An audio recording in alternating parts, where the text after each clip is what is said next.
Did you know companies spend an average of $18,000 to replace an employee? This is the average cost of turnover for the United States average salary of $60,000. Today, we're going to talk to you about how you can save those dollars with 5 employee retention strategies for retaining top performers. I'm very pleased to introduce to you my colleague and 20-year learning and development veteran, Brandy Deichert. How's it going, Brandy? It's great, going great. Thank you so much for having me.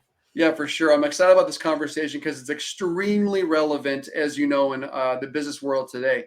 But hey, before we dive too deep into retention strategies, can you provide, say, a high level on where corporate retention numbers stand today? Yeah, sure. First of all, we need to keep in mind that turnover below 10% is healthy. Anything over 15% is considered high and concerning. This year's turnover rate is expected to be 19%. So it's falling in that high and Wow. concerning range. Okay, so what do you say to those in business who take employee turnover? And you know this is true, this happens, right? It's just a casualty of doing business, right? What's your response to that attitude that I think some companies honestly have? Yeah, well, while turnover is a natural aspect of the employment life cycle, it shouldn't be viewed as an unavoidable reality. It really needs to be a vital indicator that we pay close attention to, because when we pay attention to it, we can then develop retention strategies. And by prioritizing those retention strategies, we can foster greater organizational stability and enhance team cohesion, which boosts overall performance and places organizations more competitively in the marketplace. No, that's really, really well said. And I would think that based on the numbers that we're seeing and 18 to $20,000 essentially to replace those folks, that there'd be more thought and care put in to this side of the business versus just waiting to sort of shovel more coal into the furnace, right? Right. People are sometimes seen as replaceable, but when you invest in them up front, Richard Branson back in 2014 said, train people so they're prepared to lead, but treat them in a way they don't want to, right? So it Yeah, seems that that investment goes a long way. definitely. Um, so let me ask this: what factors are having an impact on corporate retention today? What are your thoughts there? Well, the majority of turnover is a result of bad hiring decisions, but there are a ton of other factors, including the five we'll discuss today, Okay. which are one, having a lack of growth opportunities, two, not receiving competitive compensation and benefits, Yeah. three, not receiving regular constructive feedback, four, not being empowered through autonomy and trust, and five, which is the most important, lack of a positive company culture, which you definitely don't want to miss this part of the presentation. It's interesting that I put a lot of polls out there, and they tend to be responded to pretty well. And it's amazing how we think people are quitting for one reason, right? But Mhm. really, when you dig down into it and you get a large N on a poll, you realize that things like what you just mentioned, company culture, are it's massive, right? People have other options out there, and you find the companies that really care about culture, they tend to be winning. They understand what people are looking for in their daily work experience. So as we jump into the 5 specific top performer strategies, what do you think defines a top performer? How should companies define a top performer in the workplace today? Yeah, so a top performer is an individual who consistently exceeds expectations in their role, which in turn contributes significantly to the organization's goals and successes. They also offer creative and effective solutions to challenges and contribute to innovation. And regardless of their official title, they naturally lead and have a positive influence on their peers. Awesome. That's great. So let's jump into tailored growth opportunities. I know that that's one on the list. So it seems that everything is customized today, from our coffee to our clothing to furniture. You're convinced that employee growth experience should be handled in the same way, right? Yes, absolutely. Customized development plans acknowledge that one size does not fit all when it comes to professional growth. And when we customize, we can ensure that development efforts are aligned with the team members' personal goals and the needs of the organization so that they're balanced. Okay. Team members will feel more valued and understood on a deeper level, which fosters a more committed and satisfied workforce, which increases employee retention. That's a lot to chew on. So, who in the organization, and this might be a tough question, but who do you think in the organization should take the lead in this sort of customization effort? Is it the immediate manager, HR, or should it come down to like the very top? Like, where does that fall? Yeah. Well, all three, top HR, immediate managers, all three play very important roles. Executive leadership need to champion the culture of customized growth from the top. HR, of course, will provide the frameworks, tools, and policies, but immediate managers are crucial in this process because they have a direct understanding of their team members' capabilities and professional aspirations. And they're best positioned to provide personalized feedback to guide team members' development on a day-to-day basis. Yeah. So what you're saying is you can't really point the finger at certain people at each level because everyone plays a part in the process. So that was really well defined. I appreciate that. We're also going to discuss competitive compensation and benefits, right? And you have some information there. So if a company is starting from ground zero today in terms of creating compensation and benefits packages, how can they determine what resonates with their employees most broadly? Do they simply conduct an internal survey, or are there other resources to help get it right? So internal surveys, team member interviews, and group discussions are a great place to start. They'll also want to complete industry benchmarking by looking at what similar companies offer. They also need to consult HR and compensation specialists to design effective packages and to help make sure they comply with all the relevant laws and regulations. Okay. Any other thoughts on compensation benefits, or does that pretty much cover it? I mean, it's starting out that covers it. You're really tailoring it to what the employees want. Shows that the company is listening and value them. So, It's interesting, Brandon, because we talked a bit ago, right, about company culture. And mhm. I think part of that culture, it's great to have fun parties, happy hours, that kind of thing. But really, it's about listening, right? And if you're listening and you understand, so the dialectus, if you will, of your company, you're going to tailor things that matter to them. Don't assume, right? Listen, be listeners. I think leaders listen, and in order to get it right. So let's move on to constructive and regular feedback. So I know that's important. Some people fear it, some people crave it, but how would you explain the difference between an annual or biannual performance review and regular feedback?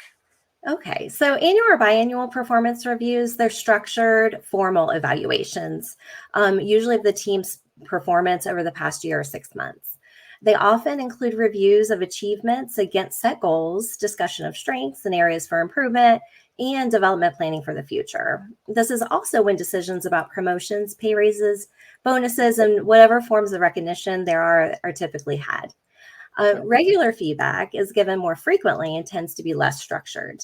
It provides immediate insights into performance, allowing for quick adjustments and course changing and continuous improvement. So, this ongoing dialogue supports a culture of open communication and engagement, which shows team members their development is continuously supported. Brandy, just so people out there who might not know us too well, they can get to know us a little bit better. I'm curious. So over your career, it's been a great career. Um, What have you best responded to personally as far as feedback? Do you like to meet with your leaders on a weekly basis, kind of check in daily? I'm just curious, like, what do you prefer in your role, or what have you preferred over the years? Yeah, so I would prefer at least weekly and as needed, but definitely at least weekly, just so that we can check in to make sure the goals that we're striving toward that are we're working toward being met. And then if we're off base, we can inspect what's going on to course correct and get back on track quickly. Yeah, I think in Mercury, right, we have what I feel is a pretty good balance. I don't think we have meetings just to have meetings. They're intentional. I think feedback should be the same. I think sometimes it can be very forced and robotic. There has to be, I think, I think learned leaders understand how to feel the temperature of the team, Mhm. right? Understand that personal life, comes into play quite a bit, right? I mean, we're not in some sort of a static world. It's very dynamic, and that's every single day. And I think that good leaders really, can check the pulse, check in, even when it's not on the calendar, so to speak, and make sure that things are good. So, hey, what are some unique delivery mechanisms for employee feedback? I mean, it certainly doesn't have to be done in the office, but what are some unique mechanisms for that? Yeah. So one of my favorites are walking meetings. Yeah. It's a great way to encourage open dialogue, and by doing something together, makes for a much more relaxing environment than sitting across from each other at a desk or a table. Also, a feedback wall where team members can go and put either sticky notes or digital posts if we're doing it digitally, and it can be themed around specific projects or company values or just general workplace improvements. Also, just digital forums or online polls, and just the regular DMs work also. Those are great. So anyone watching this on YouTube or LinkedIn or Facebook, we'd love to see your comments on any of these sections. But maybe you can give some ideas to others and help others along the way as far as how you have delivered your feedback. And I remember back at a previous agency, Brandy, with my team, our building was on a canal in this really neat part of Irving, Texas, and I used to love walking around the canal. And like you said, it's very disarming. You're able to get energy out, tension that would otherwise be felt, which I hope I didn't make people feel tense, but you never know, right? It could be an Right. intern, a new employee. You're not really sure. You haven't really gelled fully yet. And I feel like a walk really helps disarm, Mhm. some of those potential feelings. So let's move on to empowerment through autonomy and trust. So I remember years ago going to the Covey Speed of Trust. A number of us leaders from the company went to Covey Speed of Trust. I thought it was great because you learn that when you hire people that you trust or learn to trust, you actually save a lot of time, effort, and even resources when you're working with people that you trust. So it's a touchy subject for many companies right now, particularly those who are calling for and essentially demanding return to office. This is a really big thing right now. Mhm. After being remote first since the pandemic. So, do you see demanding return to office as separate from empowerment and autonomy overall? Do you think return to office damages company credibility? What are your thoughts on that? How does that kind of fit into some of your key talking points on empowerment through autonomy and trust? Well, a mandate to return to office, yes, it's definitely touchy, and it can be perceived as a reduction in autonomy, especially if team members have proven their ability to be productive and maintain work-life balance while working remote. For many, the flexibility to work remotely in itself is a form of empowerment.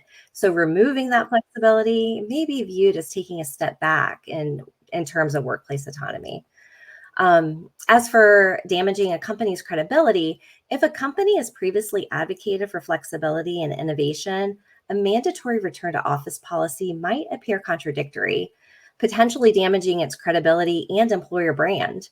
Mhm. But the key to maintaining credibility, there's a way, it lies in how the return to office policy is implemented. So, to mitigate negative perceptions, communication about the reasons for returning to the office need to be transparent. It needs to include business needs and benefits, and as well as an effort to accommodate individual circumstances by Mhm. offering a hybrid model where possible. By having those options, that can preserve a sense of autonomy. Yeah, that's really good. I like what you said a minute ago. Um, that you maybe evaluate, how the trust has gone up to this point, right? So Yeah. there are so many companies right now that are looking at really demanding return to work. They're getting a lot of flack for it. It's really impacted, frankly, tens of thousands of employees. But I wonder, what are they looking at to make that demand? Has there, there been too much trust and people taking advantage of it? I don't know, but I imagine that if they were to look at, who has been effective, who has received the vision, received their goals, received their KPIs, so to speak, and have actually performed to those KPIs, produced the results that are, demanded in their role. Should there be a demand to go back to office? I don't know, but I think that it's something worth evaluating. So those are really good points. Is there anything else to add on autonomy and trust? No, I think just making it individualized is what's most important. So really customization, right? Mhm. Again, you're looking at getting down to the very human element, a very intentional and personal level, which can have a lot of benefits. So the last one, and we talked about it earlier, that I think is sort of maybe it's all encompassing or foundational to everything else we've discussed, is building a positive company culture. And it does go beyond just a happy hour, right? There really Yes. are, it's a process. It takes work. So to And the intentional. leader watching who has had, I'm sorry, I'm interrupt you, but I'm curious, to the leader who's watching, who's had a hard time building positive culture, what can he do to start on a path to success? Well, first, want to recognize that initiating change can seem very daunting, but there are simple, immediate steps that leaders can take to put them on the path of success. I mean, the first one is encouraging open communication. Make it easy for team members to share their ideas and concerns and be open to making improvements based on the suggestions that they receive. Admitting to existing challenges openly and working with their team to find solutions. That shows the team that they value their input. Hmm. Also, they need to acknowledge both big and small wins in team meetings or through personal thank you notes. But depending on how the team member prefers to receive acknowledgement, because not everybody likes public acknowledgement. So keeping that in mind. And also planning activities that include everyone that can build team members' bonds and build trust in that way also. And I think most importantly, leaders need to show the behavior and attitude they want to see in their team, especially in how they handle challenges and interact with others. Brandy, that's all great stuff. And you know what? This is a pretty efficient session for anybody who's watching, and we try and keep it that way at Mercury. We know you're busy, and we hope that you can pull something away from this, take it back to your work life, to your team. One thing you can take back to your team is the latest book by our CEO and founder, Bryan Howard, The Vanguard Edge. It's all about how to create unparalleled team success in a very digestible book that you really should go out and get today. And it's getting rave reviews right now, isn't it, Brandy? Yes, it's amazing. It's definitely life-changing for any leadership on any level. Yeah, it's absolutely. So, as far as some of the things we discussed today, you can find some of that here in the Vanguard Edge by Bryan. So, with that, as we noted earlier, it costs a lot of money to replace anybody, and let alone top talent, people who have really produced for their organization. For those watching, we appreciate you tuning in to this latest episode of Empower and Excel with Mercury. Be sure to give us a like and subscribe, and you'll be alerted to the latest, greatest content. Thanks, and have a great day.